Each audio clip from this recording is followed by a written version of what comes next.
Somos Rock pelo Rock. Estamos aqui para fazer um programa para falar de músicas de protesto dentro do rock.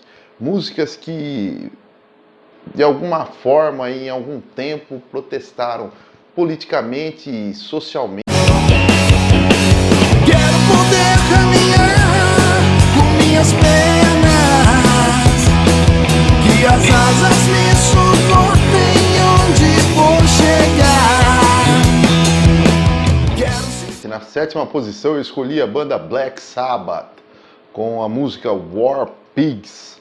Por que da escolha? Porque o Sabbath foge um pouco dos seus temas terroríficos, de possessões demoníacas e, enfim, desse lado terror B que eles faziam na maioria das músicas, né? Fizeram ao longo do tempo. Essa música ela é uma crítica social fortíssima contra quem faz a guerra. E quem faz a guerra geralmente não luta, não faz a luta, ele não vai à luta. E a música critica um pouco disso. Era a época da Guerra do Vietnã, quando ela foi lançada pelos idos do começo dos anos 70. Então ela tem um forte engajamento político contra a Guerra do Vietnã. E foi escrita pelo baixista Geezer Butler. E é uma canção fortíssima. Vamos ver aqui um pouquinho dela. Ozzy Osbourne no seu início de carreira.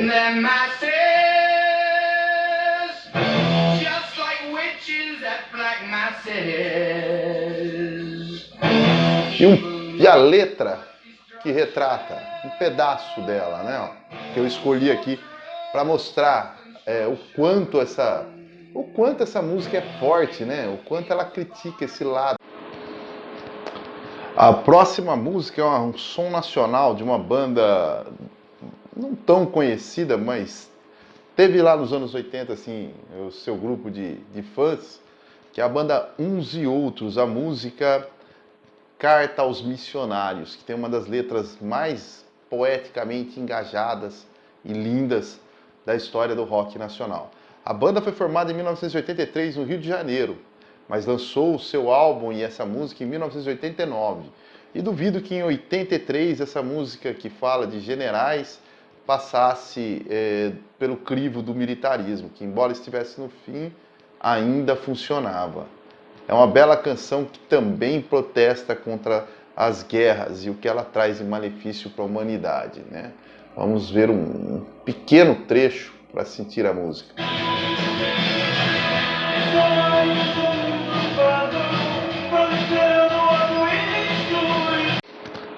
A quinta colocação vai para Sex Pistols, sim, a banda de punk formada pelo empresário Malcolm McLaren do meio para o final dos anos 70. Muitas vezes foi acusada de ser uma banda de pastiche, feita só por encomenda, feita para tocar punk, porque o punk era a moda. Então era uma coisa meio... alguns segmentos não gostavam, mas inegavelmente era uma banda extremamente forte, de carisma e de presença de palco, ainda que musicalmente não fosse tão elaborado, mas essa era a ideia do punk. Eles marcaram a história deles durante 2 anos e meio que eles existiram na história do rock. Eles fizeram essa música God Save the Queen, Deus salve a rainha, de uma maneira muito irônica, né, para protestar contra a rainha. Inclusive o clipe dessa música tem uma particularidade, eles gravaram num barco próximo ao... a intenção deles era sair com esse barco e chegar próximo aonde estava tendo um evento onde a rainha estava, para que ela pudesse ouvir. Isso não aconteceu, mas fica o comentário aí. A música chegou ao 2º lugar da parada britânica, 1º lugar nos Estados Unidos, 2º na britânica. Muita gente diz que ela foi sabotada para não chegar ao 1º lugar, uma vez que criticava a família real. Música para a gente sentir.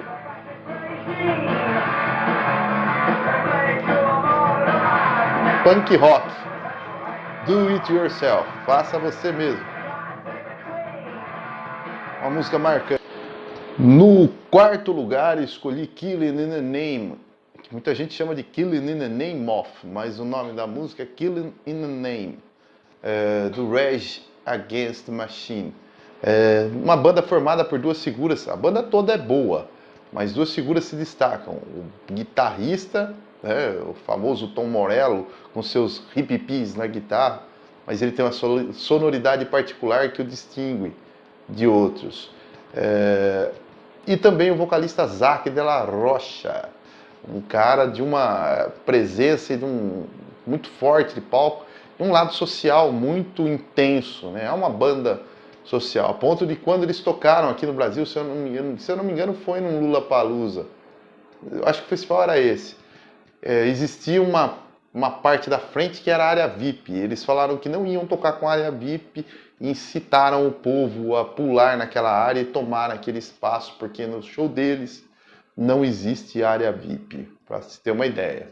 A música escolhida fala do racismo, critica o racismo, velado e muitas vezes, na maioria das vezes, aberto nos Estados Unidos.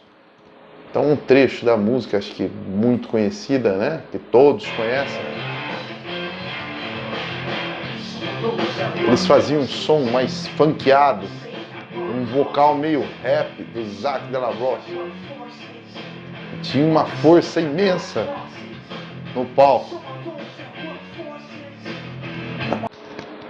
A terceira posição das músicas escolhidas por mim também tem essa temática do racismo, do preconceito racial contra os negros.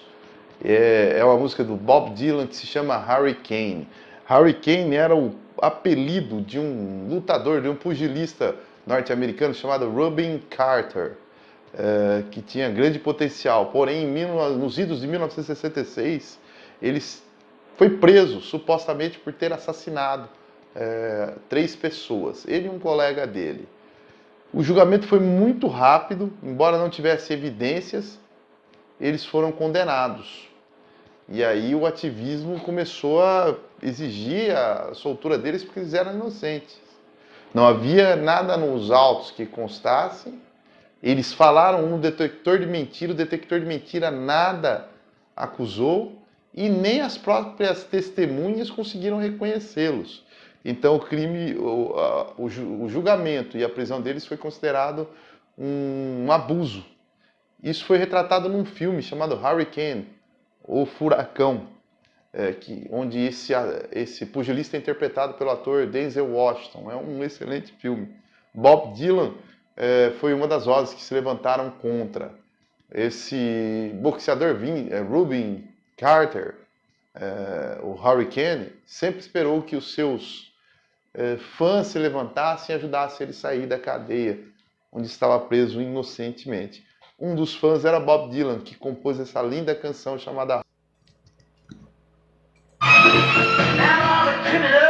Voz Peculiar de Bob Dylan. Uma música com ritmo legal. Ela é trilha sonora do filme homônimo. A segunda posição vai para outra banda nacional, Legião Urbana, com a música Que País é Esse? Realmente acho que talvez do rock nacional seja a canção mais forte de protesto, até hoje cantada por bandas como Biquíni Cavadão, Capital Inicial, entre outras, né? Bandas de cover pelo Brasil todo. É uma música muito forte. Ela foi, na verdade, composta em 1978, escrita por Renato Russo para sua primeira banda chamada Aborto Elétrico.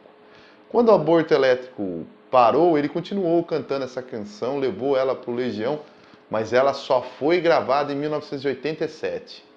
Por curiosidade, essa música, em 78, por que ela não foi lançada antes, no primeiro disco, por exemplo, do Legião? O Legião, ele tinha, o Renato Russo, na verdade, né? Ele tinha a impressão que aquele tempo de 83, de 78, aí depois 83, né? O começo dos anos 80, que as coisas estavam mudando e que a música ia perder relevância, né? Porque ela não ia ter sentido, porque o país ia estar melhor. Gravou ela em 87 porque ele viu que não era nada daquilo quase 10 anos depois. O país ainda continuava com problemas no Congresso, com problemas administrativos seríssimos, e a música continuou a ter relevância, e eles lançaram. Mais triste é que ela ainda tem relevância, e ela ainda é atual nos dias de hoje. Vamos lá. Difícil que alguém não conheça, né? Mas Muitas versões serão feitas, mas na voz de Renato Russo ela é especial. Uma canção muito boa. No primeiro lugar, talvez não seja o rock mais pesado que existe, mas é de um cara extremamente digno, com uma história linda dentro da história do rock, chamado Bruce Springsteen. Ele escreveu a música Born in USA, e alguém pode dizer, poxa, você tá louco, essa canção é quase um hino norte-americano. Por isso mesmo ela está no primeiro lugar, porque ela não fala a favor do sistema de vida norte-americano. Ela é uma crítica a como a sociedade norte-americana tratou as pessoas que voltaram da guerra do Vietnã. E por isso mesmo, por ter essa peça de crítica e ser aceita como um hino, eu acho fantástico isso. Ele foi irônico e ao mesmo tempo todos cantam. A ponto do Ronald Reagan usar ela num discurso dele. E ela é uma crítica exatamente às coisas que ele propagava. Né? A maneira como o soldado norte-americano que lutou numa guerra era recebido pela sociedade de maneira fria, não tinha trabalho, não tinha nenhuma perspectiva de futuro, muitos adquiriam depressão. É uma página um pouco triste da história norte-americana. E a crítica ácida dele nessa música passou despercebida por muita gente, inclusive por Ronald Reagan. Born in the USA, do Bruce Springsteen. Voz forte, marcante, rascante de Bruce Springsteen. Cantava com amor, com uma entrega que poucas vezes eu vi num cantor. Um grande artista. Então, pessoal, essas aí foram as minhas 7 canções de protesto preferidas. Se você tem outras, escreva aí abaixo. O rock sempre teve e sempre vai ter canções de protesto, né? Vai ter canções alegres, tem canções para todo tipo de momento. Mas existem muitas canções de protesto dentro do rock. Poderia aqui fazer um programa de 100 canções. Foi difícil escolher 7, mas eu procurei ter um critério aí de gosto pessoal, porque não tem como fugir disso, e desse lance de surpreender, né? Algumas coisas aí surpreendem, certo? Se você pensa diferente, legal, isso é importante.